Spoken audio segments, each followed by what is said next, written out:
Hello ಧ್ರುವ ಅವರೇ. ಮೈನಾ, ಏನದು ಗಾಳಿ ಶಬ್ದ? ಆಟೋದಲ್ಲಿದ್ದೀರಾ? ಹೌದು ಧ್ರುವ ಅವರೇ, ನಾನು ಅಲ್ಲಿಗೆ ಬರ್ತೀವ್ನಿ.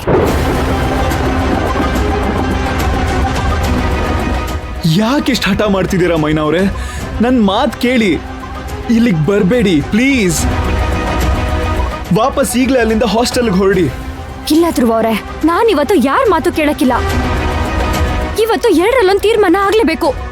ನಾನು ಎಲ್ಲ ವಿಷಯನೂ ಪುಷ್ಪಕ್ ಸರ್ಗೆ ಹೇಳ್ಬಿಡ್ತೀನಿ. ದಯವಿಟ್ಟು ನಿಮ್ ಕೈ ಮುಗಿತೀನಿ, ನನ್ನನ್ನು ಇವತ್ತು ತಡಿಬೇಡಿ. ಮೈನಾ ಅವರೇ, ಇವತ್ತು ಪುಷ್ಪಕ್ ಸರ್ ಹುಟ್ಟಿದ ಹಬ್ಬ. ಅವರು ಖುಷಿಯಾಗಿರ್ಬೇಕಲ್ವಾ? ಕೊನೆ ಪಕ್ಷ ಇವತ್ತು ಒಂದಿನ ಆದ್ರೂ ಮಾತಾಡೋದ್ ಬೇಡ. ಪ್ಲೀಸ್ ಮೈನಾ ಅವರೇ, ಅರ್ಥ ಮಾಡ್ಕೊಳ್ಳಿ.